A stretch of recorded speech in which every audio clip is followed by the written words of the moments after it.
Hey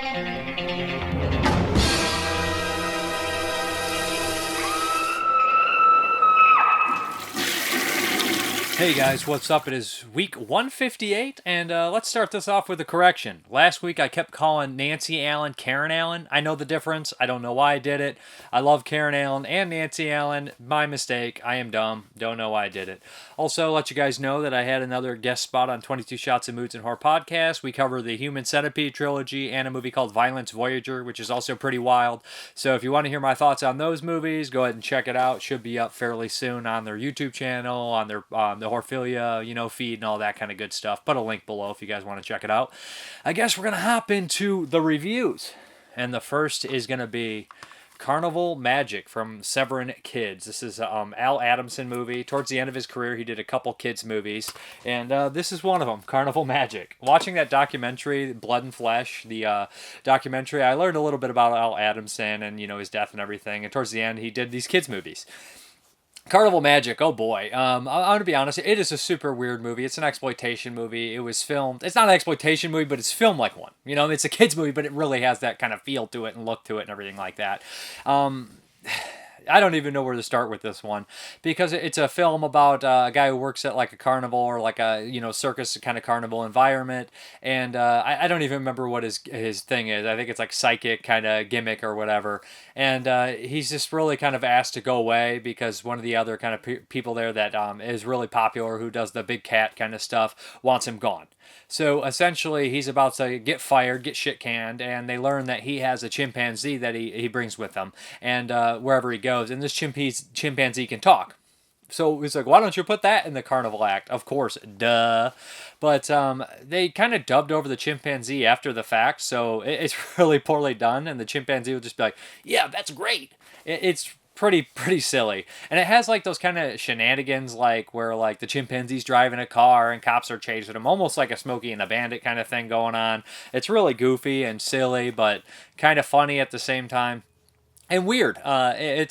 I like the carnival aspect and the little bit of drama between everyone, but it was kind of hard to keep my attention. It's definitely one of these deals where it's like a curio, so people like it for that, and it's definitely batshit crazy, the idea that it's a talking chimpanzee directed by kind of a horror exploitation director, and this is a kids movie. This also comes with a bonus feature on here. It's called Lost, involving kind of like a farm home kind of family life deal, and also an interview with some of the people that actually found Carnival Magic and were were responsible for remastering it. The movie looks really good, and it's been remastered in good sound and master like HD, DTS and stuff, so that's pretty crazy. The movie is worth watching if you like these kind of weird kids movies, but it's not something that I could revisit too much. I'm glad I saw it, and a lot of people consider it Al Adamson's best directed movie. Some of the acting is, iffy and here and there, but it's not overly horrible, and I do think it's somewhat watchable. It's just not really my thing. Carnival Magic.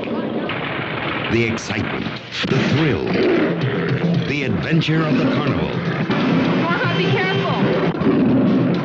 You want the chimp? You're looking at the guy who can get him, please. The most exciting, non-stop, fun-filled carnival that's ever come to town. Carnival Magic. It'll knock you out. See Alexander the Great, the talking chimpanzee, drive everyone crazy in Carnival Magic. What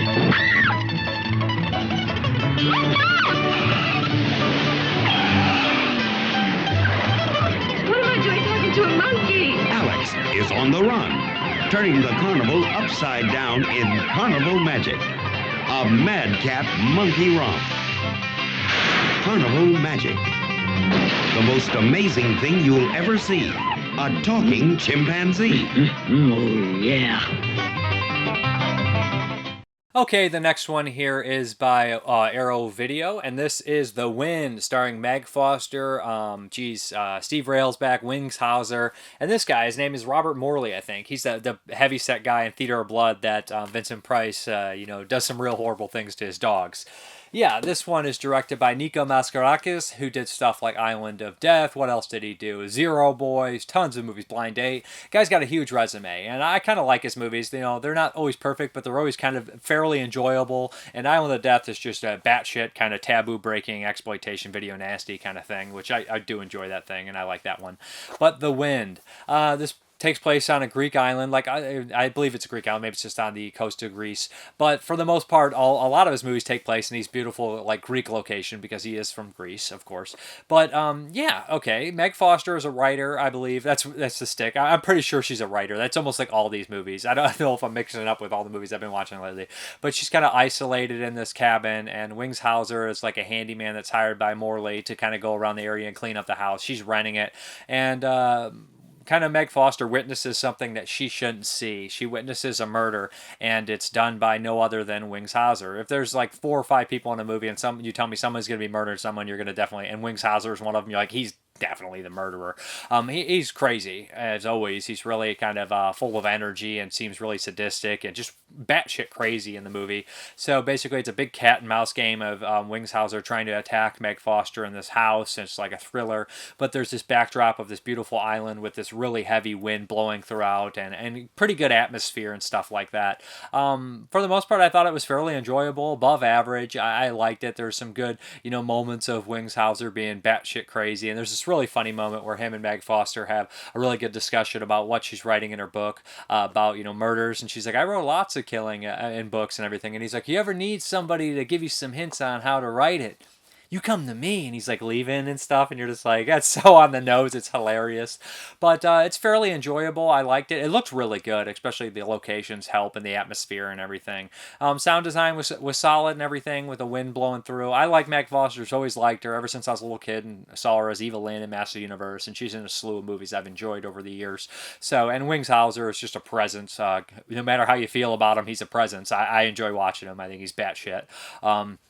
Yeah, and then Steve Railsback pops up in here as a small role. He's kind of wasted, and I'm not sure how I feel about his performance. It's a really kind of weird kind of performance. Robert Morley's really funny as that kind of rich asshole kind of character that I believe he probably played a few times in a bunch of bigger, older movies too.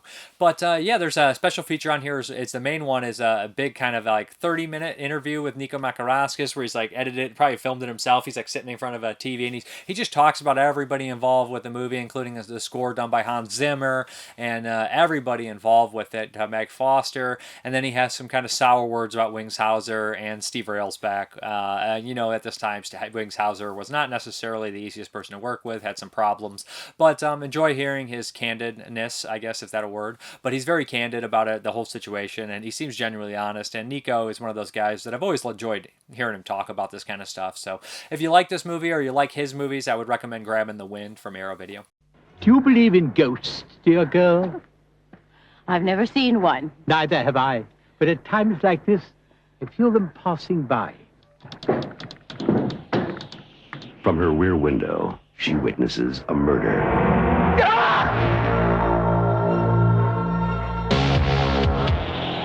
A real one. Brilliant move, Johnny. Mr. Appleby, I think he's dead. At night, the wind comes. A vicious, merciless killer wind. The wind can be very dangerous at this time of the year. You can't run. You can't go out. You can't hide. And you can't stay inside.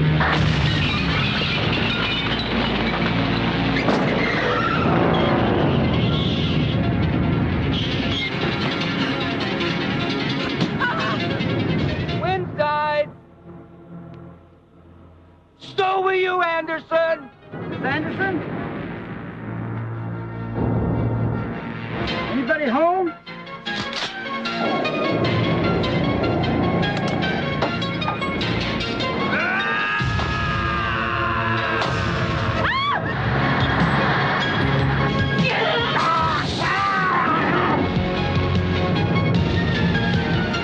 How about this wind, huh? If I were you, I wouldn't go out in it because it can be a killer.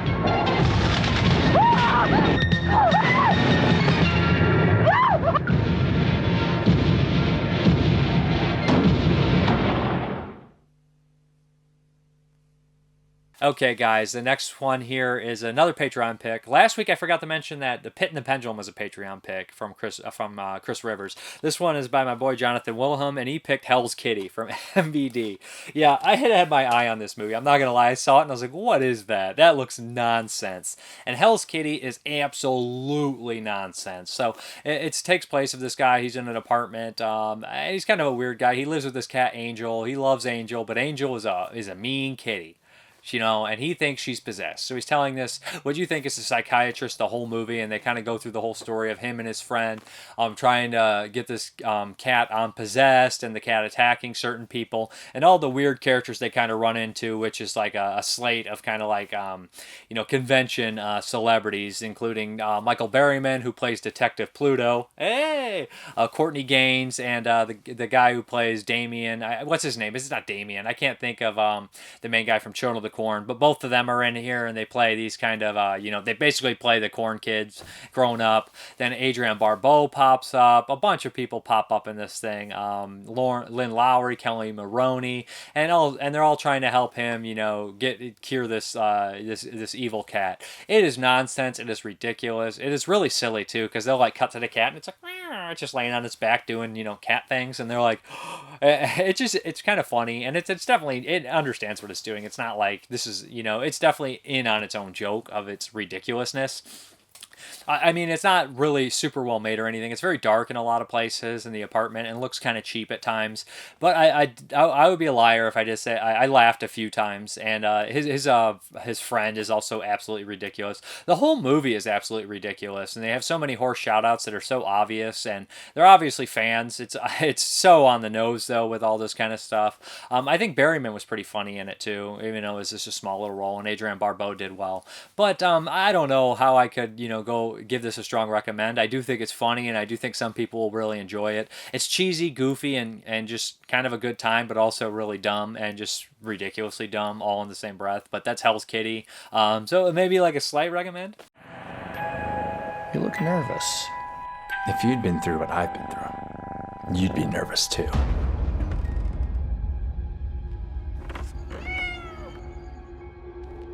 Angel.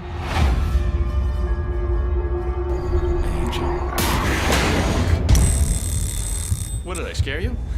I just brought you some milk. But the nightmares just kept getting worse.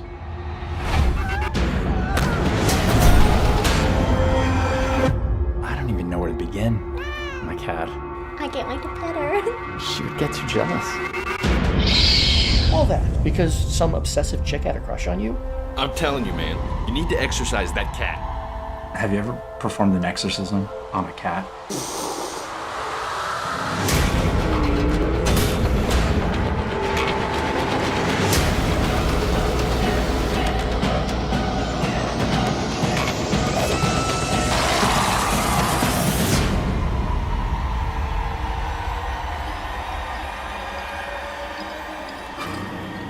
Where'd she go?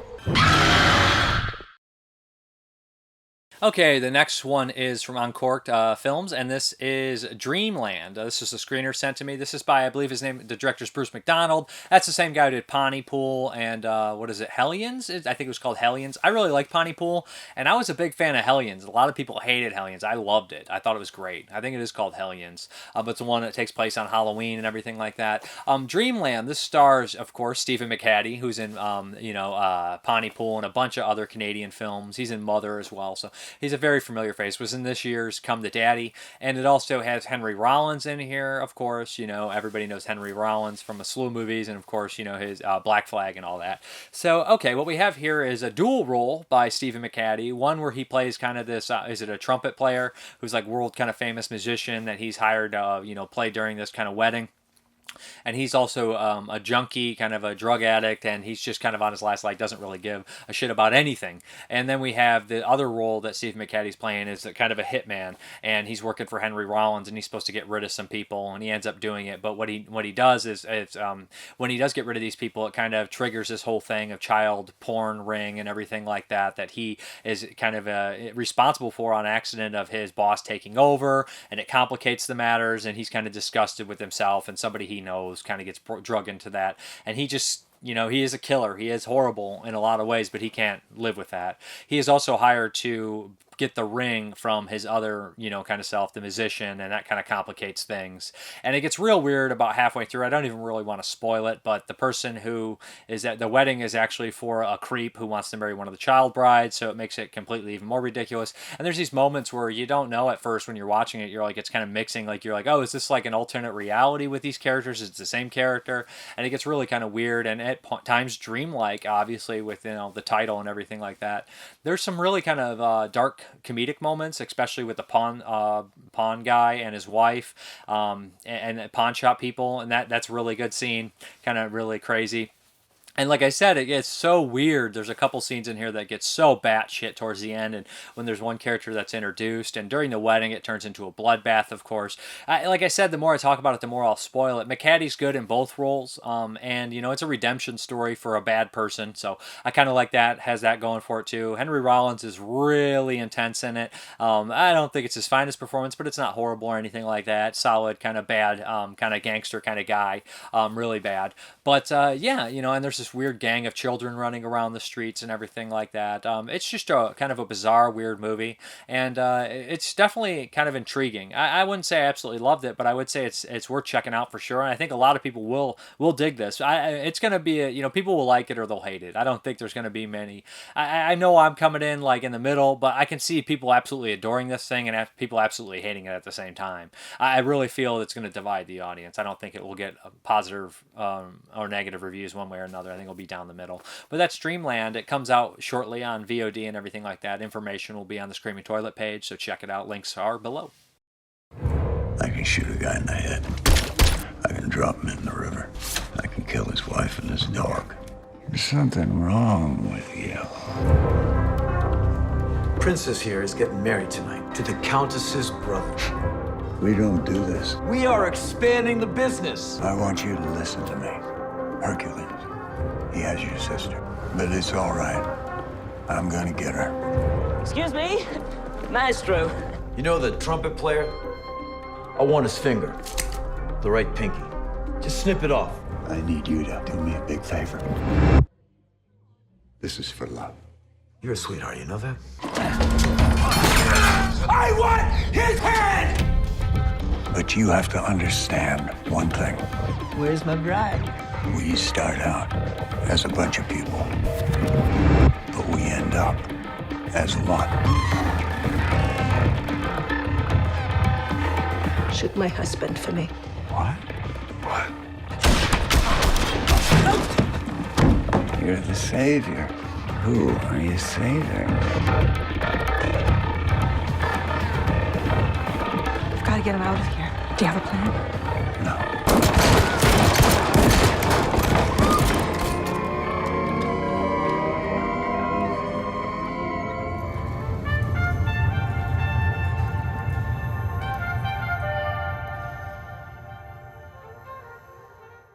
Okay, it's time to start the run through 91, and the first one this week is the classic Wes Craven movie from 1991, The People Under the Stairs. Yeah. I actually asked a question on my Facebook. I said, what is the worst horror film in 1991?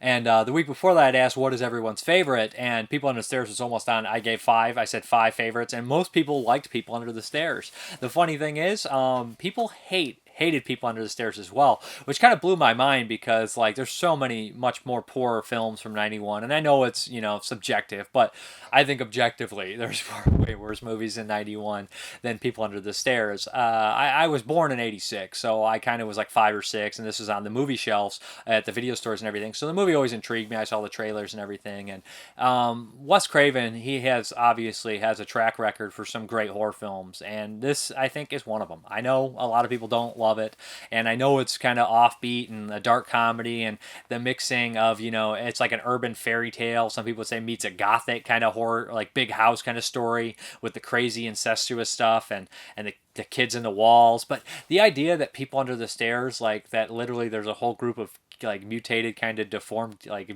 mangled kids under the stairs is creepy. Like it's always been kind of a creepy thing to me. It's got a really good cast. I can't think of the woman who plays Woman in the movie, but she was in Twin Peaks and everything, and she's paired up with Everett McGill, who I believe they work together in Twin Peaks. And Everett McGill, I love. He's in Under Siege 2, Silver Bullet, and man, he is so good in this movie. I love him. This is one of my favorite performances in '91. He is so creepy. Him and he works so well with the woman. They're called man and woman in here, and they're basically these rich people that you think are husband and wife. And of course, there's some twists going on, and they are just kind of really sleazy landlords, kind of terrible people. Own half of the neighborhood, live in this big kind of decrepit house, and they have a daughter that they keep under lock and key. And they have all these dark secrets. But essentially, what happens is a young boy named Fool tries to break into their house along with a couple other guys. One played by Tony. Tony Todd. I almost said Tony Todd. I can't believe that. Ving Rhames.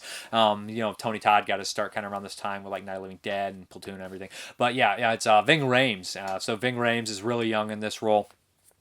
And him and Fool break in here, and it's a really good performance by a young actor, a kid here, which is kind of crazy to me. They break into the house, and some crazy things happen, and it's just wild. Really, there's like kind of three main protagonists with the parents, and then the dog and stuff, and there's all these like caverns in the walls and everything. I just always liked it, and the dark humor is really what works for me. Everett McGill's performance, the way he's just always screaming and just being ridiculous, and just like a racist piece of shit, but like he wears this gimp suit that he puts on when he goes and chases the kids and everything, and there's some weird shit going on there. And he gets, and there's one point where he's shooting up at the in the ceiling, and all this dust balls in his face, and he's like, I can't say shit.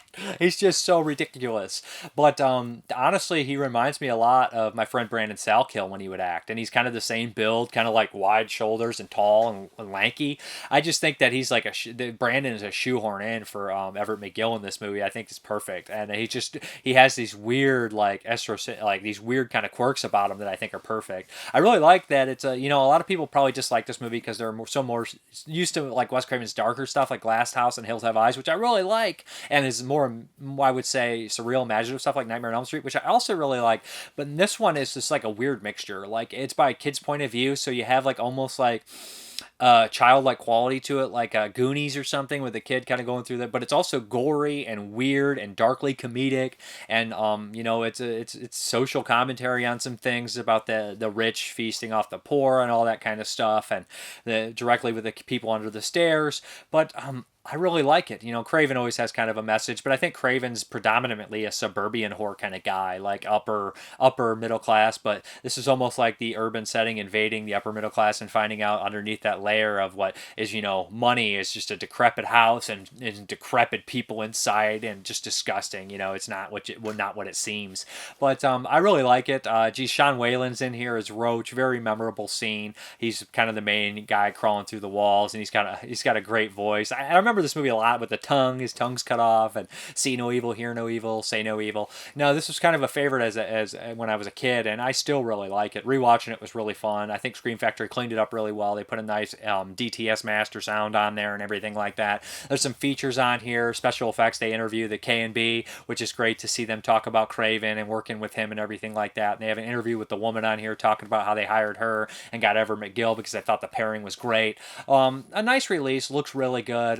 And one of the better movies in '91, if you ask me. I've always kind of liked this one, and rewatching it, I was really happy to find out that I still love it. So yeah, that is the people under the stairs. In every neighborhood, there is one house that adults whisper about, and children cross the street to avoid. Now, Wes Craven, creator of A Nightmare on Elm Street, takes you inside. Something's in there. We gotta get out of here, Leroy. All sorts of rumors about what goes on in that house. The police never took it serious. She's been feeding that thing between the walls again. Very, very tense about this. What goes on in this house is a sin. But what goes on under the stairs is a nightmare.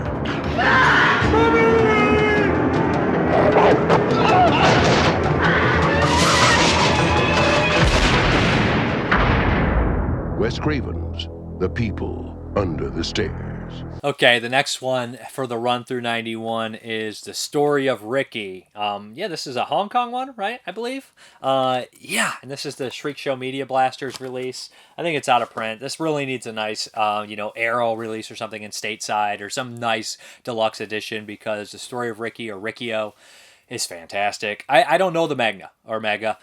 I'm dumb. Don't listen to how I say things, because they're always wrong. But okay, so I don't know that very well. I've only seen the movie. This is the second time watching. I hadn't seen it since high school. So I put this in, and I was like, I remember this being cool and gory and over the top. And boy, man, this just knocked my socks off rewatching it. I loved the hell out of this. Riki is put in prison. He's very young, and he's put into this kind of prison. This is a weird world. This isn't like a regular world. It's hyper violent and crazy. He's put in this kind of prison that's ran by these 4 kind of leaders that do each cell block, and the warden and the assistant warden kind of control them. So like each one of these people has like a special power. There's like super strong guy. There's a guy who throws like pins. There's this like really fast one that's actually supposed to be a man, but is played by a woman, which I think is a really cool gimmick. And then there's like this big tattooed guy and everything. So he basically gets thrown into this, and he kind of wants to be left alone, but Riki just can't watch people be picked on. And there's this old man who's beaten poorly, really bad, and he decides to take kind of vengeance on that, and treats the bad guys, or the assholes, a lesson, and that kind of starts this kind of war with those 4 kind of guys in the cell, but also it goes all the way up to the warden, and Riki just won't bend. So basically they start torturing him and putting pressure on him and hurting his friends, and of course he has no other choice to fight back. But Riki-Oh is super powerful, so like he's kind of like the fist of the North Star, so he can punch through things. So he like will grab his fist and just boom and punch right through people, blow holes in their stomach. There's some this is a splatterific movie. This is super splatter movie. On the level of something, I wouldn't say Dead Alive or something, but definitely it's up there, man. It's gory as hell, and it's like a cartoonish kind of violence. It's just I was so happy with the damn thing. It's so gross, and the characters are so over the top. The assistant warden is so nasty, and I just would watch the Human Centipede movies this week too, so seeing all like the part 3 with the gross warden and the assistant warden, it's kind of like they ripped that off from Story of Riki, because the assistant warden has this like buffoon son, or no, the main warden has this like his buffoon son running around all the time, and they're just so cruel. And the assistant warden has like one fake eye, and he pulls it out and keeps mints in it, breath mints. It's so gross. But man, the fights are great. The gore, like I said, it's just the special effects, and it's just amazing. Like just there's the infamous fist to fist explosion. There's the head being smashed. Just all sorts of crazy stuff. If you like splatter or martial arts movies, this is a must. This is one of the coolest ones. It's also a prison movie. It's cool to mix prison with martial arts and splatter. It's just wild, and I don't really know if there's anything else I could say that would sell you on this one. I really enjoy it, and Ricky's also excellent. I think he does a good job, and you like his his loyalty to the other prisoners and his friends. But just an excellent movie. I think it looks okay. I think Shriek Show did an okay job with it. I'd like to see a really good release of it. So I don't really have much to compare it with, because I've only seen a DVD and this. So, but yeah, I really like it. And I was impressed with rewatching it. It's better than it's ever been for me. So, Story of Riki, or Riki-Oh.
Okay, the next one here. Bear with me. I don't have a copy. I believe it was released by Shriek Show or Tokyo Shock, actually, Media Blasters, whatever, originally. I think it's called Mikadroid, or it has a couple names like Mikadroid and the Disco Lala. It's crazy long title, and there's like Miki-Oh Droido, and I'm just going to call it Mikadroid. Yeah, I had not seen this one. I had really heard about this, but it popped up, and it was a 91 movie, and I was like, I'm kind of interested in checking this out. I want to do... that's why you know the pattern. I'm doing a lot of Asian, like kind of Hong Kong and Japanese movies this time around, and I'm pretty sure that this one is this one a Japanese? I actually should have probably put this one after Blue Jean Cop, but okay, because I should have kept the Hong Kong ones together. But okay, we're going to Mikadroid. Yeah, this is kind of like Chopping Mall, but of course it's a Japanese movie, so somehow they have to incorporate World War II or the atomic bomb, so we have that element going for it. So the opening of this movie, it's 1945. It's kind of the end of the war, and this guy's been working on the super soldier program, kind of like the Captain America program, and back in the old Marvel comic books where they're making a super soldier to win the war. So basically he's working on these three guys, giving them serums and everything like that to make them super strong, and one guy's been put in this kind of big Iron Man suit with these machine guns attached and everything like that. Something goes wrong, they shut the program down, he frees the two guys, but he can't mail them a suit. The android guy's kind of stuck there, the whole thing crumbles down. We fast forward to modern times, and the two guys that escaped from the experiment have not aged. That is the thing in the experiment, they have not aged, and they're kind of super soldiers. But their friend, who was put into the droid suit, kind of reawakens himself one day, because I'm not necessarily sure what reawakens him. Maybe it's like a crumble or something, but he's been built above on this big kind of skyscraper or something where they have like a disco in there in a parking lot. It seems almost like maybe it's a disco, but it seems like so much more is in there, kind of like one of these big kind of Poltergeist 3 giant buildings or whatever. But there's this disco there.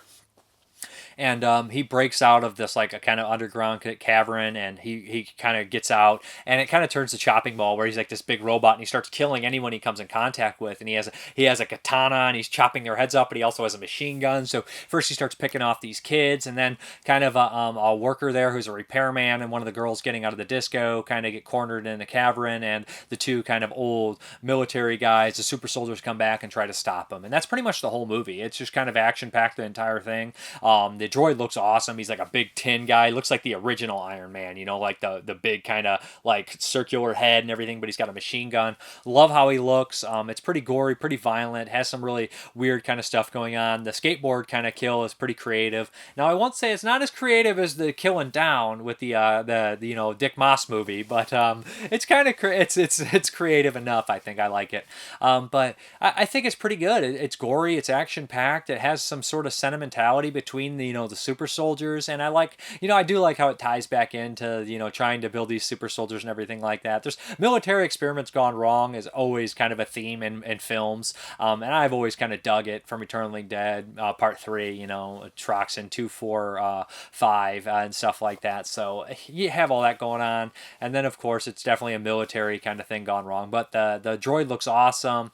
The action's good. I think the acting's pretty solid, and there's this really good moment where one of the handyman gets shot, and like the disco girl screaming and yelling, she's being really kind of annoying, hitting on the guy's arm, and he's like, stop it hurts. And you're like, man, what is wrong with her? She needs to relax. And then she kind of realizes what she's done, and you think she's going to be rude about it, but no, she takes off her scarf because she has blood on her hands. You think she's going to be mad about it, like, you ruined my dress. But no, she takes off the scarf and wraps it around his arm, and you're like, man, that just made both those characters like a connection between them and made them more likable, because I didn't really feel much for either of them. They were just kind of there, and after that you're like, a little bit of that goes a long way in movies. So yeah, I enjoyed it. I would recommend checking this out.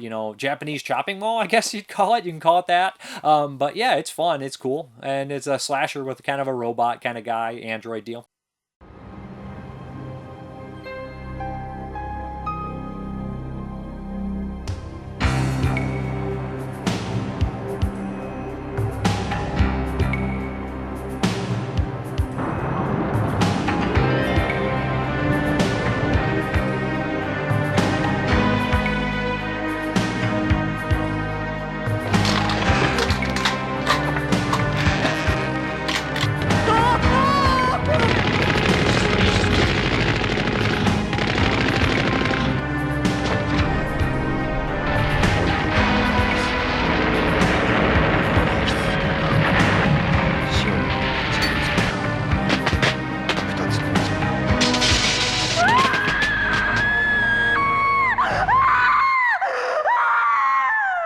Okay, this next one is a Hong Kong movie. Fortune Star put it out, but I don't have the DVD, unfortunately. Pretty rare, long ago. I believe it's a Hong Kong one. And I've seen this called a couple things, like Blue Jean Cop, Blue Jeans Cop, Blue Jean Cop. So I'm going to call it Blue Jean Cop. And don't confuse this with the Shakedown with Sam Elliott and Peter Weller. This is not that. That's an AK name for that movie.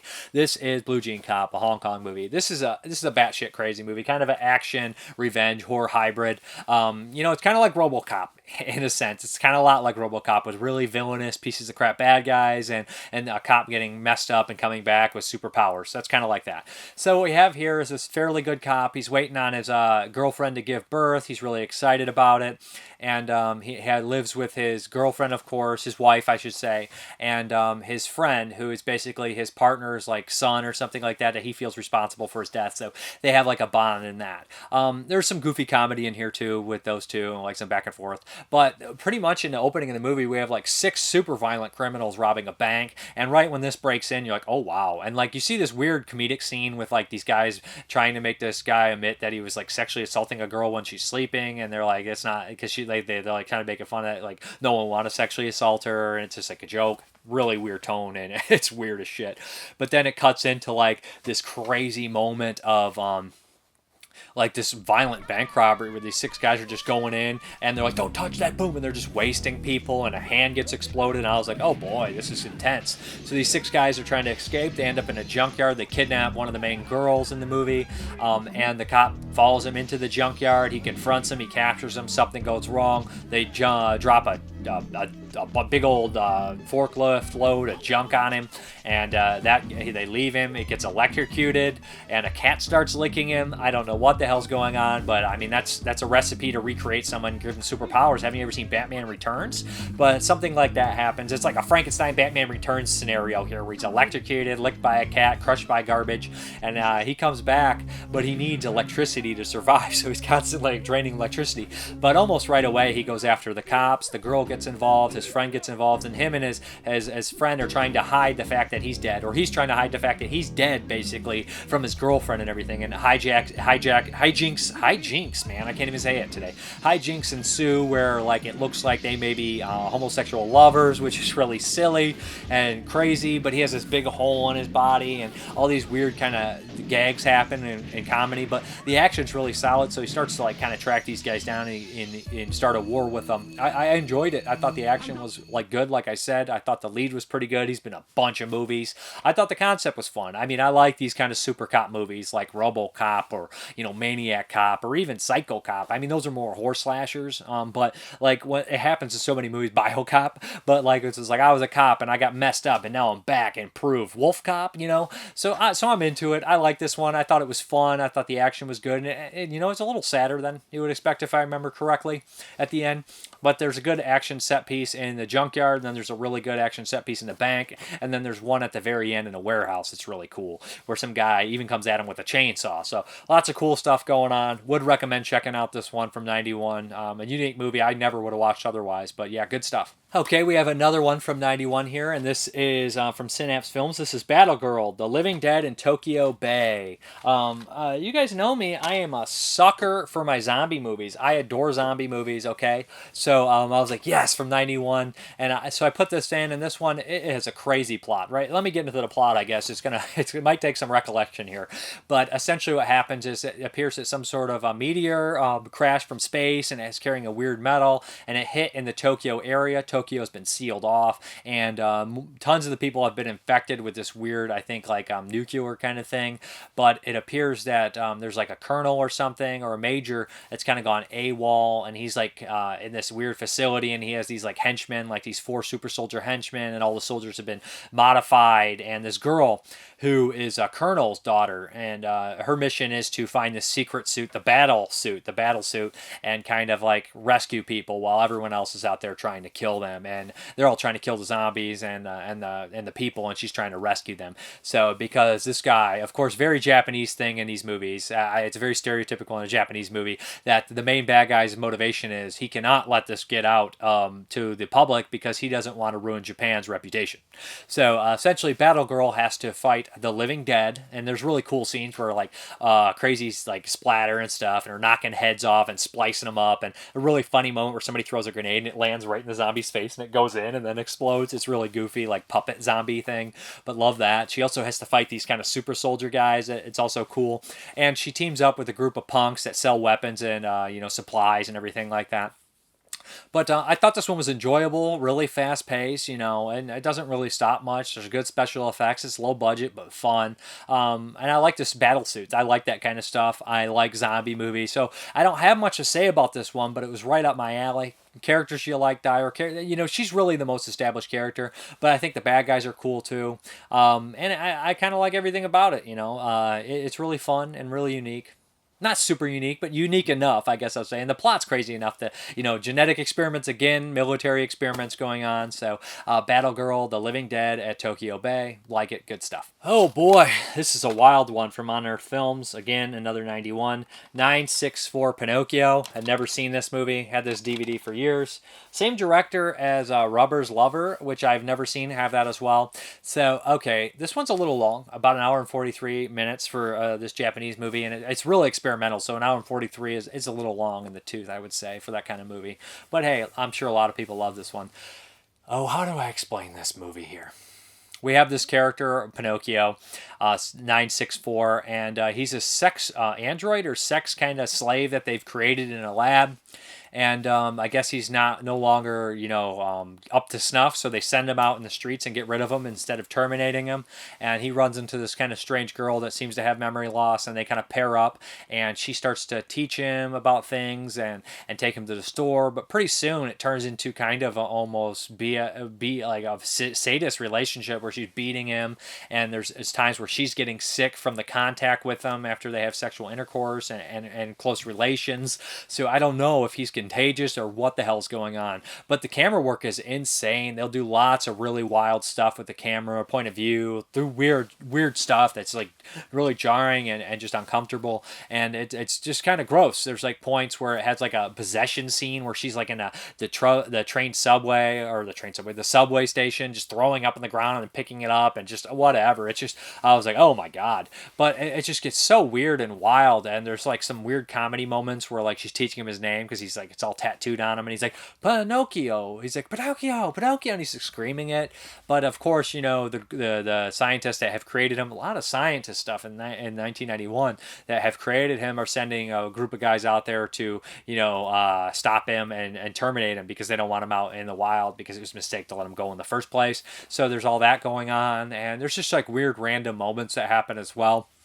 I would check this one out, even if it's just for the camera work, because the camera work is so weird and wild and just all over the place and kind of unique and just done really weird. Like lots of long shots and just shots of, like how they're just like running and dragging these giant things around with them. Just a really weird kind of experience, and I'm not sure if I saw anything quite like it. I do think there's some wild stuff going on, and it is kind of weird to follow, but I do think giving it a chance is worth it. I don't have too much to say about this one either. I'd like to maybe bounce some ideas off some other people on it, but just a wild, crazy movie.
Hey guys, it's not Hammer time. It's Blindspot Week 2, Episode 2. I gotta from think Season 4. A hand gesture for Blindspot. People actually are like, what's Jeremy going to do? Are we going to blindfold him and have him like, we should.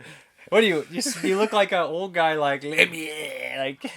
Grandpa, no! Grandpa, you're not supposed to grope him. Yeah. I don't know. You guys have no clue what we're making a joke or reference to. Sorry. Yeah. But we're here to review Magic. All that had nothing to do with Magic. The 1978 movie, directed by Richard Attenborough. He's an actor, obviously, but he's also a director. Brother of David Attenborough. I like David Attenborough. Yeah, Richard Attenborough is a great actor, and he directed some other movies. He directed Gandhi, which won an Academy Award. And this movie stars Anthony Hopkins in an early role. Like I said, it's 78. It also stars Anne Margaret, Burgess Meredith, and Ed Larder. So it's got a really nice cast. And although it takes place in America, you would swear this movie takes place in Britain. It feels like a British movie. It feels a lot like the movie Symptoms by Jose Larraz, which is directed by, I think, is he Spanish or French? I think he's Spanish. But it's made in Britain, and it's a very British movie. So, okay. Wait, this is a British movie? No. I mean, it's a British director. Oh, okay. Maybe it was filmed in Britain, but it takes place in America. It feels very British, though. Yeah. Has a very British sensibility. Very Hitchcockian kind of thriller, wannabe deal type. Okay, so I picked this one because I'd never seen it. I had heard good things for the most part. Anthony Hopkins is a tremendous actor, and I really hadn't seen much from Anthony Hopkins' early career. And I'm interested in Richard Attenborough as a filmmaker and an actor and stuff too. So I wanted to check this one out. It also has a dummy on there, and it's Ventriloquist Story, and I've seen a couple of those. And I don't know, I tend to like them. I don't have much feeling or opinion about it as a whole subgenre. Okay. But, okay, so Magic. This is a weird one. Like I said, it's got a tremendous cast, but Anthony Hopkins is definitely like this kind of damaged individual. It's definitely a psychological thriller. And he is kind of a...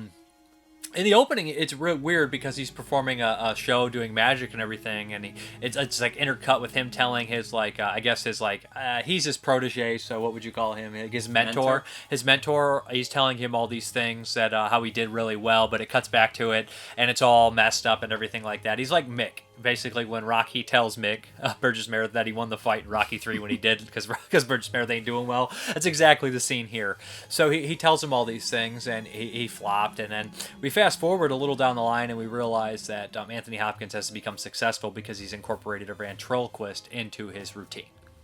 Yeah. But right away, you don't know. There's a couple ways this can go. You're like, is the ventriloquist evil? Is it possessed? Is it a separate entity? Or is it an extension of Anthony Hopkins' psychosis or something like that? This is definitely what you think. So right. And that's basically the plot of the movie. And right when he's about to get his big break from Burgess Meredith, who's his manager, and playing a character that is actually... The good thing about this movie is, like, all the side characters, like, they have some grayness to them. But for the most part, I like them all. Like, I'm like, these people are much better people than Anthony Hopkins, I think. So he ends up kind of flaking out and running back to his, like, childhood, like, home and location. And he ends up going to this place where this woman he was in love with in, like, school or whatever... was from, like, this hotel area, kind of these houses that they rent out, and he runs into her and starts kind of rekindle a romance, but she's still married, and it complicates things. And the whole movie takes place in this kind of location for the most part. Right, at this lake house. Yeah. So, and then murders happen. Yeah. So, what do I want to talk about? I want to talk about Burgess Meredith. This is actually one of the... Burgess Meredith is always tremendous, but this is a really good performance. This is a fantastic performance, and I've seen Burgess Meredith in like 5 movies. I've seen him in quite a bit, and like all of Batman, and I've always enjoyed Burgess Meredith. He's always been like a delight to me, like an actual treat when he shows up in something. And he was fantastic in this. I think, and he can be big sometimes if you're, or at least brash and loud, and even kind of mean, like Grumpy Old Men or 92 in the Shade, which are great performances.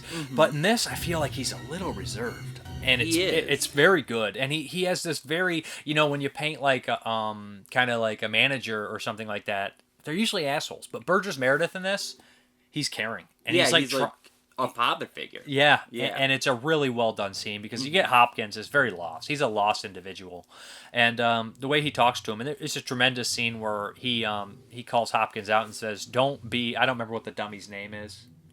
I can't think of his name, but he has a name. But he says, "Try not to be him for 5 minutes." Like he can't help himself. So like that's a really great scene, and right when he crosses that line, like. there's like kind of no turning back at that point. But and before that, I think Hopkins is a very sympathetic character, like because they do the flashbacks where like, and that's probably some of the sweetest stuff in the movie, like when they have him go back and look at his old family home, and it flashes to like his family sitting on there, and then the cemetery, and also the point where he like sees the school and he's talking to Anne Margaret, and God, Anne Margaret is so beautiful and excellent in this movie. I love her, like she's great in it. She's great in it. Anthony Hopkins is what's his character name in this? I can't remember. I can't think it either. Like, it's so strange. It's weird because like well, Meredith and Hopkins, like I know that these are like popular actors, yeah. so I know them. So like when they say their character names, I just kind of like, that's not their name. That's Burgess Meredith. And it looks like they shaved Burgess Meredith's head because I know he has more hair than that. I don't think he ever went completely bald, so it's like they shaved him to look bald. But I mean, he looked good. But yeah. So. Oh, I got distracted. Yeah, so we never could really find out Hopkins. I can't remember his name, but like when they go back to the school, right? And like he carried this like this fire for this girl for so long, and when he goes back and everything, and she's like running this hotel by herself, and he's like, I didn't expect to see you here.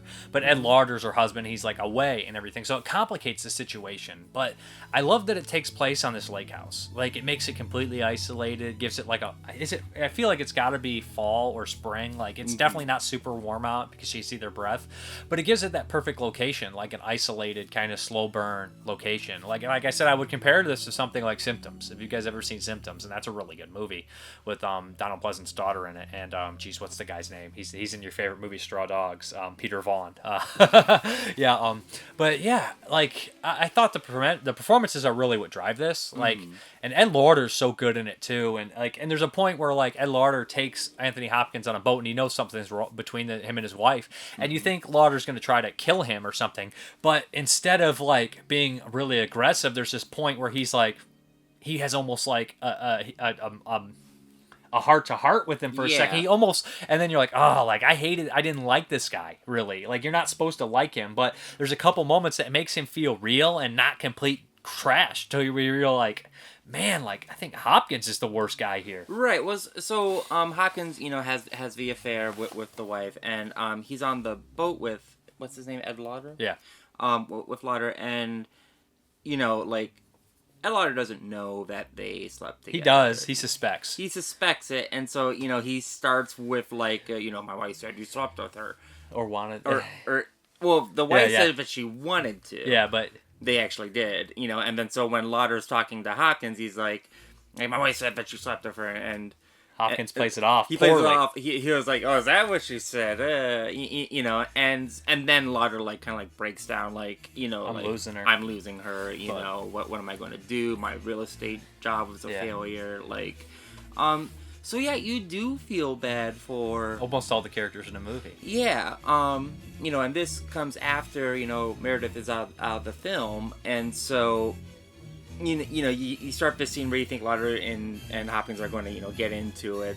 They resolve the conflict that they had, and they find, something else happens. That's crazy. I don't want to really spoil this because I don't feel like this movie is like Carrie. Not everybody's seen Magic. Yeah, I've never heard of this movie. And what's really smart about this one is too, like the title's Magic, right? Yeah. Like, and it's all about trickery, like taking your attention away from one thing, and that kind of thing with the ventriloquist is kind of that too, because you never know throughout the entire movie. You're like, is the ventriloquist alive? The dummy, I mean, is the dummy, because he's the ventriloquist, but is the dummy alive? So it's like the magic and even during one of the murders, they take away attention to make it look like something else is happening, which is really smart. And this is one of the bleakest damn endings. It's sad. It's freaking depressing, to be honest. And I really like it. I wish I would have saw this years ago. I'm a sucker for those kind of psychological, I would say almost psycho-inspired movies, like even Killer of Dolls or any of those movies. I just like eat it up. Like I'm a sucker for like weird kind of depressing psychological thrillers from this time frame. And the acting's really good because Hopkins does the voice of the dummy too, and Richard Attenborough obviously could get good performances out of actors. And it's also a thing where I never really thought I would see like Ed Lauder act with Anthony Hopkins. It's just not something that registered in my head. When I think Lauder, I think, oh, he's going to be in those tough guy movies like Death Wish 3 or Death Hunt or even True Romance as a cameo, but he is in some other stuff like Lolly Madonna and stuff where he kind of goes a little bit different. And seeing him in this, like, you see how good of an... I think he's really good. I feel he's very natural indeed, like everybody. I think, actually, I'm probably going to take some slack for this, but if it weren't for Hopkins doing the dummy voice at the same time as his regular voice, he might be my least favorite performance in the movie when you compare it to the big four. And I do think he's fantastic, and I think him doing the dummy voice, and you don't even register he's doing it, which is actually what makes it even a great performance, because his voice is so different. Right. And so, well, let's talk about the dummy then, because we didn't talk about the dummy, not very much. So, I never knew that ventriloquist dolls were as complicated as they are in this movie. Yeah. Like, it's moving its eyes, its ears. Everything. Like, so I don't know if Anthony Hopkins is actually I bet he is operating the dummy or not, or if he's actually doing the voice throwing. He's doing the voice throwing. You see him do it. You do see his throat move and things like that, but I don't know if it's just filming and then they dub over him. I think his physical acting's tremendous. His physical acting is tremendous. The doll, or the dummy, doll or dummy, I don't know what you want to call him. They put him in different positions, so you never know if the dummy's alive or not, but it'll be something will be happening in the foreground or background. It's magic. They distract you, and then boom, and they'll zoom out, and you'll see the dummy, and it's like did it move? It'll be on the couch, and Anthony Hopkins, because Hopkins talks to the dummy, it's a real thing, and it's definitely an extension of his psychology, or alive. Yeah, and it'll be in the frame, and it'll just be looking at him laying on the couch. It's just laying down, but it's it is a character within the actual movie. I'm not a big fan of the dummy things. Well, I'm also kind of surprised that this movie, with the dummy, it takes itself so seriously. It's so well made too. It's a really well made movie, but 90% of the movies that involve a dummy and a ventriloquist would be tongue in cheek or goofy or really wild and over the top, like the Tales from the Crypt episode with Don Rickles and Bobcat or something like that. This one I really like. It's really just a genuinely creepy, well-made thriller. It is because when I think dummy, I think Goosebumps, or I'll think something like Chucky, or Chucky's a doll. He's a doll, but it's the same. Talking about Slappy from Goosebumps. Yeah, is that his name? Yeah. Yeah, I never read the book though. The whole ventriloquist doll never really appealed to me. The music's fantastic. Music is fantastic in this movie. The film is shot beautifully. Yeah. I love the lake stuff, and it's a bleak looking movie, but I was talking about this on the I Spit on Your Grave remake on the 22 Shots, how they drained that movie of all color, but it's not shot. It doesn't look natural. It looks like fake bleakness, and this one looks genuinely bleakness. There's still color around, but it looks very gloomy. That's why it probably also reminds me of an English movie. Right. But it looks good. It's a gorgeous looking bleak movie, and there's a difference between just putting a filter over your movie and actually shooting it correctly in the first place. Right. They make use of the actual natural lighting in the movie, and whatever is drained color because of the atmosphere, objects are still brightly lit. I'm sure they did color grading here, but I don't notice it. While the other movie, I'm thinking they just threw a filter on it. They just tone that down for some reason. I'll never understand. But I like it quite a bit. I mean, it's obviously not as good as last week's movie. No. Well, I mean and it doesn't have the reputation of last week's movie either. Right. To be honest. Right. But I think it's kind of a nice little hidden gem. It's in a competitive year though, 78. We have stuff like Dawn of the Dead and Alien and Rabid. It's a very competitive year in 78 for me at least. I did enjoy it though. I guess we're gonna read from the books and then we'll get into our ratings. I'm gonna do creature features here. Jeremy's pissed that he's got to still read from these books. He thought it would end with Hammer time. I just thought that these were specifically Hammer movies, despite looking through them for a year, and I'm like, "Oh, we still gotta read these books. This makes no sense. These aren't Hammer movies." There's not a million Hammer Can't movies. even do my Hammer action at the All start of the video. Go All on. right, you still do it anyways. It didn't stop you. We got Magic here. This is John Stanley's Creature Features, 1978. 2.5 out of 5, so not a huge fan. Low-key version of William Goldman's novel, depicting a demented ventriloquist whose dummy, Fats, that's his name, overpowers his personality. The slasher aspects are minimized as director Rich Attenborough focuses on the warped character of Anthony Hopkins. And Margaret delivers a laid-back performance as a childhood sweetheart whom Hopkins returns to during his descent into madness. Goldman adapted his own novel. Oh, so that means he must have wrote the screenplay. Ed Larder, Burgess Meredith, Video Laser Nelson. So, John Stanley, not too big a huge fan of this movie, it seems. Yeah. So, Magic, 2 out of 4 stars for this book, I believe. So, here we go. There's nothing particularly magical about this predictable ventriloquist and his dummy thriller with Hopkins as a timid, voice-throwing magician who lives vicariously through his foul-mouthed puppet who may or may not be committing murders. Hopkins and Anne Margaret, as a hometown girl he had a hopeless crush on in high school, are good, and Meredith is even better as Hopkins' sagacious manager, but this routine version of William Goldman's novel, most of which was told from the dummy's point of view, never really takes off. Memorable harmonica-dominated score by Jerry Goldsmith, though. Yeah, Goldsmith's score is fantastic. I should have mentioned it was Goldsmith. And I didn't know this was based on a novel, and it's batshit crazy to think that it's the dummy's point of view in the novel. Right. I would actually probably prefer to see it in the dummy's point of view. I feel like that would be an art film. You're also the proponent of wanting to see One Flew Over the Cuckoo's Nest by Chief Bromden's point of view as a film, which would be much more difficult, I think. But it would be better. It would be more accurate and to the novel. Would be right. I still think One Flew Over the Cuckoo's Nest is one of the greatest films I've ever made. But I full think... of shit. I'm going to go on a tangent about One Flew Over the Cuckoo's Nest. Like, imagine, like, because, you know, when you're reading the book, like, Brom is... His delusions are like animated, like everybody is like very mechanical. Yeah, when the Colonel dies, the machines pull him out of the bed and strip him like he's a car or something. So imagine watching One Flew Over the Cuckoo's Nest, and every time he has one of his like visions or delusions, it's like an animated sequence. I'm like, you sound like you're talking about an Alan Parker Pink Floyd thing. But, I don't know who that is. All right, but it sounds like a Pink Floyd movie. I like it. I think I'm going to come 7.5 out of 10. You know, guys, I'm a performance guy, so I really like the performances. I like the atmosphere, and I couldn't compare it to the novel. So right. I will give this a 2 out of 5. So Burgess Meredith bumps it up a 1.5 stars, so maybe 3.5 out of 5. But once Meredith is out of this movie, my interest is gone. I liked Meredith. He was very good in it. Fantastic, and I just wanted to see more of him. You should watch this.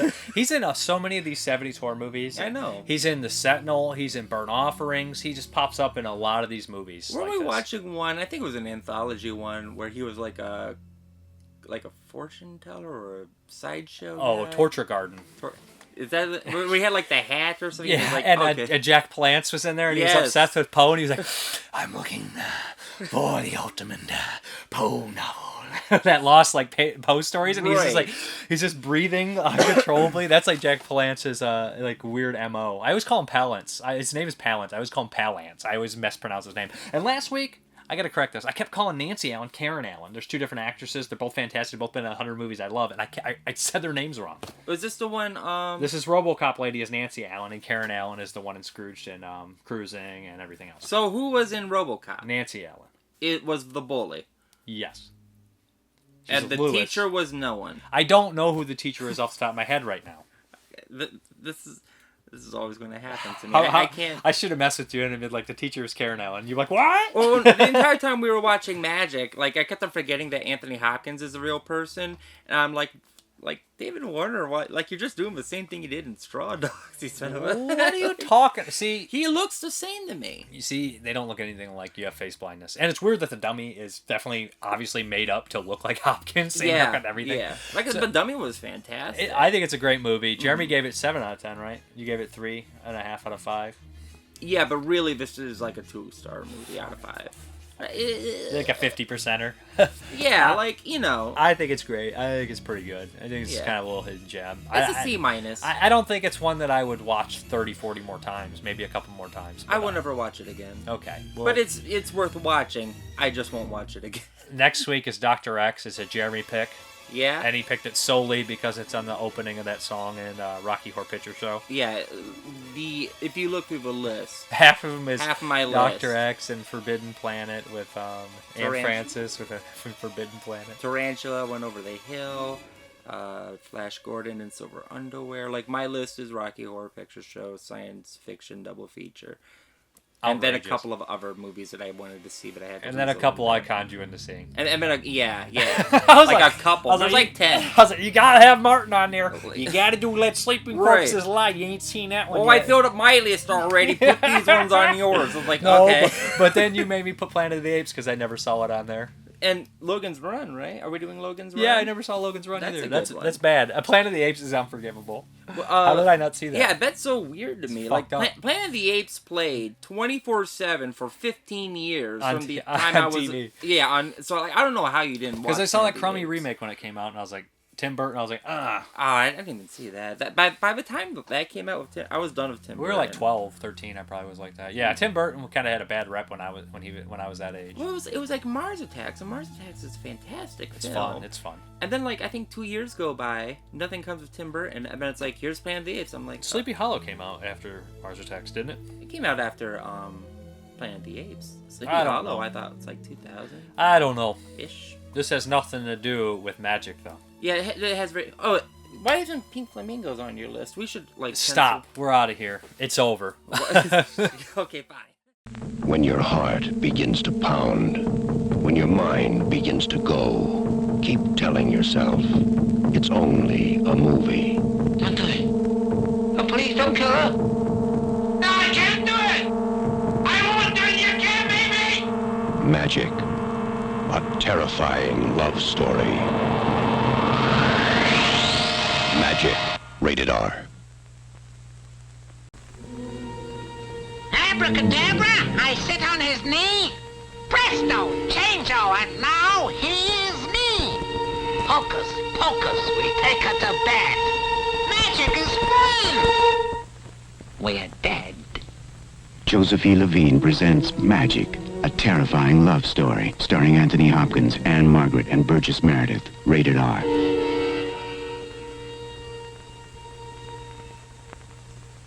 Okay, guys, let's get into some questions. Nick Moore.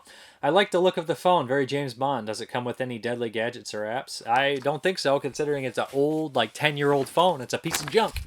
Then we have, what's a pet peeve of yours when you order movies? Mine, when the case arrives chipped. Yeah, that drives me nuts. Rattlers. I call them rattlers when the disc is rattling in there, or when you don't even get it.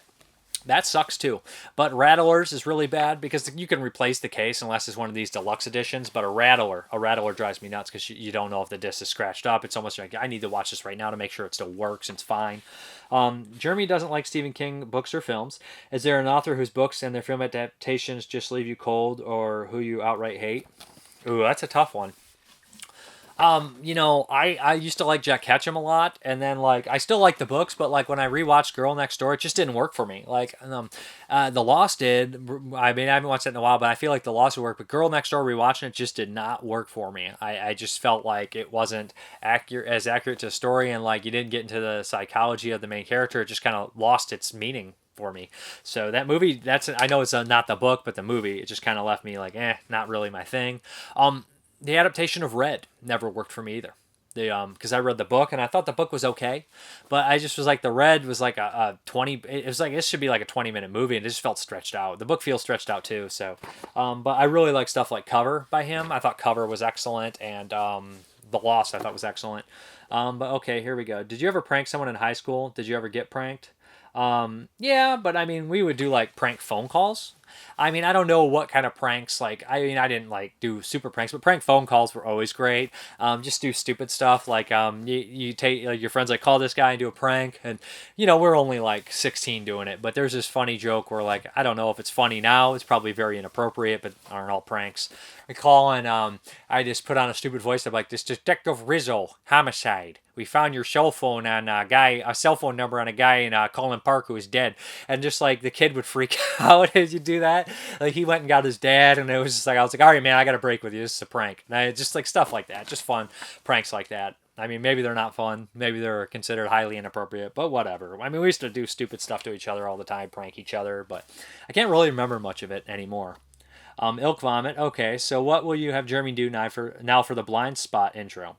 Will he look off in a distance as you say it's time for Blindspot as he motions his hands as a blind person? Or perhaps he will wear a blindfold real quick as you say it's time for Blindspot? I don't know. What should we do? What should we do for Blindspot? I don't know. Then we have some answers. Last week I basically asked you guys what was your favorite place to buy physical media, online or in person. So we have Ken Coakley. I live in Western Massachusetts, a few towns away from Holliston, Adam Green's hometown, and setting for his and Joe Lynch's comedy series. And I drive 45 minutes to Salem, New Hampshire every Monday night to a place called Bull Moose. They have it all. Scream Factory, Blue Underground, Arrow, Kino, Severance, Synapse, Vinegar Syndrome, everything. They put the week's new releases out around 11 on Monday night, so we get what we want, and they ring them at midnight. Another cool thing is that New Hampshire is tax-free, so I don't have to pay sales tax. Yeah, Bull Moose is the shit. I order from them occasionally, and they always give you points and good deals. Now, Bull Moose is the place to pre-order your Scream Factory, so get on there and check, and they'll put the Scream Factory Blu-rays up sometimes early, like for pre-order, and get them right when they put them up. They're usually like $20, and you get points off too, so and you cash in your points. So 20 for a brand new Scream Factory is pretty good. Travis Wright, Diabolic DVD is good. I enjoy the new segment and look forward to more. Thank you. Then we have Nick Mua. Don't know if they'll reopen in these troubled times, but FNAC is a excellent home media shop. They have shops spread across Europe, usually with a whole floor, sometimes two, simply stocked with DVDs, Blu-rays, collector's dream for sure, or a nightmare if you're on a budget. Adrian Hall, I accidentally said, I misspelled physical, and it looked like, the medium kind of physical, and he said through a fortune teller telling medium. And I was just, yeah, don't ever type early in the morning with autocorrect. Sean Donahue, Grindhouse Video, James Higgins, Amazon is about all I use. I only have a Walmart, and we know that it don't work. But I'd love to have some suggestions. A lot of older 50s, 60s horror are hard to get a hold of. That they are. Abigail Dagon, Amazon, Black Lava, Grindhouse Video. There are honestly a ton of great online shops. Faith Botwin, Diabolic and FYE, Timothy Matthew Hayes, Amazon Prime, Craig Brockton, Vintage Stock. They have Arrow, Scream Factory, and everything. Mark Humphreys, HMV. They still have a preference to buying an actual store and browsing as well. Shop online a lot too at places like Arrow, Vinegar Syndrome, 88 Films, but avoid Amazon when I can. Dave Luton, Amazon, 88 Films website, Arrow Films website, Eureka Films, 101 Films, Shameless Films, Wow HD website, and HMV Shop in Liverpool. Cool. That's a British guy. Kaiser Soza, I mean, just if you guys are, because some people don't have region free, so I'll let them know which countries and stuff they're from. So Kaiser Soza, Amazon for most part these days. Ken Meehan, import CDs is the main site I use, but I go through Amazon and eBay a lot too. James D. Cokes, sadly here in Finland, physical media, the good kind is hard to find, but there are a couple stores. Their prices tend to be high side, but whenever I go, I try to buy at least one thing. Have to help the small boutiques stay alive. Online, I love the layout and usability of the Vinegar Syndrome website. It's bright, easy to navigate. Products and info are easy to find. Pictures look great and consistent. Love it, and it's international friendly. Love Vinegar Syndrome. Samuel Glass Jr., Amazon mostly, then Shout/Scream Factory, Twilight Time, now that they're going out of business, of course. And I just placed my first order ever with Severin. Never ordered from Vinegar Syndrome either, though their stuff is right up my alley, I hear. Yeah, wait till the Black Friday sale and just go nuts at Vinegar Syndrome. Robert D., HMV, and Flop are a couple of very few places to actually go in person in the UK. If I import from the US, I usually use Wow HD. Robert D., actually thinking of ordering direct from Vinegar Syndrome for the first time. I want that Forgotten Jolly set big time. Nathan Rumler, eBay, Diabolic, Cinema Wasteland, John Soloway, Cinema Wasteland, in particular, the Synapse and Severin tables. And then we got Chris Leopard. Good question. It's been online for the past few years. Sometimes it all depends on what certain sales come out. Let's see when I can. Barnes & Noble for a Criterion Collection sale. Amazon for sale items. BFI film sale site for the Arrow and Third Films. BFI. So many different sites. Cat Phoenix. I don't know how to say your last name, so somebody correct me. Grindhouse Video Tampa is my choice. I love being able to go in and physically see the movies I want to buy. Tommy Hoffman, Grindhouse Video. Jill Z. Ekergen, Zia Records in Tucson. Dave Z. Prime, mostly because I'm impatient. I have the 2-day shipping now. Chris Coldenberg, Diabolic DVD, Scream Factory. Stephen Bureau, Grindhouse. Brad Hawkalock, Diabolic DVD, Grindhouse Video Tampa, Jordan Bibby, online because it's limited, where I can buy in stores. Justin Burning, Diabolic DVD. Peter England, stores in the Netherlands are mostly gone, but sometimes I find something. I order from Zavi online. James Bickert, Diabolic, Amazon UK, Amazon Germany, Italy, France, Spain, Amazon, Grindhouse Video, Arrow UK, Deep Discount DVD, Zavi, 88 Films, Indicator, Kino, Criterion, Family Videos, Severance, Shameless, Warner Brothers, Mondo Macabro, Definitely Vinegar Syndrome, Never, Shout / Scream Factory. Chris Duncan, Severn Films, Grindhouse Releasing, Diabolic DVD, Full Moon Features, Troma, Dark Delicacies, both online and at convention signings. Jeremy Freeman, Family Video, Jason Lindbergh, Definitely Vinegar Syndrome, David Gibson. I use ones that I already mentioned, but I don't think anyone said Hamilton Books. They have limited inventory, but the prices are great. Second Hamilton Books. Keith Christian, Diabolic DVD, most secure shipping I've come across. Bobby Jose, Diabolic DVD, Amazon FYE. Oh, and Diabolic DVD. Zuzi Ayla, Grindhouse, Diabolic, Unearthed, Zia, Unearthed. Madeline Deering, Edie's and the Exchange in Pittsburgh. Edie says everything you can always find gems in the used section. Belinda McKay, Diabolic DVD, Scream Factory, Amazon, and Best Buy. And then we have Bill Casanelli, my local Bo Moose store. Tom Horsball, Diabolic, and Amazon Germany. Jason Fetters, Grindhouse Video Tampa. Glenn D. Worthington, Grindhouse Video. Ryan Vincent Logston, Cinema Wasteland. Brian Kilby, yes, eBay and Amazon for sure, but going straight to the source is the best, I believe. Arrow, Synapse, Severn, Vinegar Center, Blue Underground, Umbrella, Diabolic, Shout Factory. Sometimes buying from the actual company's website gives you more discounts and you support their site. Awesome company. The only thing better is finding their vendor tables at conventions. I agree 100%. Ned Christensen, I am blessed to live in Los Angeles where we have Amoeba Records. The entire second floor is DVDs. It's very nostalgia looking through the library of physical media. Brick and mortar stores will always be my fave and preferred. Carol Downing, Ned Christensen. There used to be a few places around where I live that carried a lot of non-mainstream stuff, but now it's normie shit. Scott Shermer, there's a cool store in Seattle that comes to mind. I think it's called Scarecrow. Toby Nicole Metz, conventions, usually decent sales and stuff. Edit from the legit tables only, even though I'm not seeing many bootleg vendors in the past couple of years. Yeah, I hate when bootlegs are like titles you can get anywhere. Like you'll see a bunch that are at like you go over to the Vinegar Syndrome table and then the bootleg table has them too. You're like, man, you got to take those out. If it's easy to find on a site, don't bootleg that stuff ever. But and sell it especially. Casey Robertson, Grindhouse Video. Jonathan Wilhelm, where don't I buy physical releases? Bought a DVD at a gas station yesterday. And about bootlegs and stuff. Like if the movie's impossible to find, I understand watching it in a thing. But like if it's like actively printed and you can buy it, I always buy it or rent it. But if it's not, I have watched movies when I shouldn't have. Only when I can't find them anywhere else. Like I try to buy it or rent it. But if you can't, sometimes you gotta, Dexter Aruda, where I live in Southern Ontario, there's a Cinema One that sells a slew of films in store and also will order almost anything you want if they don't have it in store. Scream Factory, Criterion, Arrow, you name it, they have it all.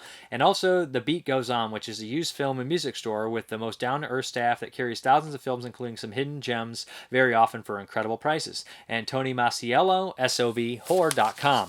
So the question of the week, guys, I want to know what franchise, if any, would you want to see me cover on the show or on the 22 Shots or anything like that? Where would you want to see me cover a franchise and what would you want it to be? I think I've asked that before, but I'm just curious what it is. But yeah, guys, let's hop into the update. Okay, guys, it's going to be fairly quick. We ain't got much here, but this one came in. This is the Tigers Are Not Afraid Steelbook. They didn't have a regular edition, so I grabbed the Steelbook. Great movie. It's on Shudder if you don't want to buy it. But I really liked this movie. Thought it was great. One of the best of the year. I'd recommend checking it out for sure. Got a DVD and a Blu-ray in there. Yeah, great stuff. Really good. Then we got, of course, had to get this. The Criterion of the Great Escape. One of my all-time favorites. Haven't watched it in years. Great cast here. Richard Attenborough, Steve McQueen, James Gardner, James Coburn, Charles Bronson. Tons of people in it. Love it. Great movie, of course. And Criterion finally released it. Perfect place for it. We have a couple Allos. We have The Babysitter, Alicia Silverstone. Never seen this. Kind of a 90s thriller, if I'm not mistaken. Late 80s kind of deal. When was it made? But yeah. Had a good price on it. 1995, yeah. So, maybe in the vein of Poison Ivy or something. Then we have the Colossus of New York. Not seen this one either, but it was that Olive had that sale at deep discount and was like 2 for $20 or something like that. So I picked up a handful. Buy one, get one. This looks kind of cool. Had my eye on it for a while. Then we have a Scream Factory, The Bride. Really like this one from '85, so I grabbed the Blu-ray. Good stuff. I like a lot of Frankenstein stories, and this one was really cool. And Clancy Brown plays the monster, so gotta go for it. And then last, I got Horseball's daughter's film called I Dare You to Open Your Eyes. Yeah, check this one out soon, too. Pretty cool. Young filmmaker on the rise, so yeah. And they sent one of these here, Hopeless Pictures. Life is a vulture. Ain't that the truth? So I guess we're going to hop back to the video. Okay, guys, thank you very much for watching. As always, you guys have a good one.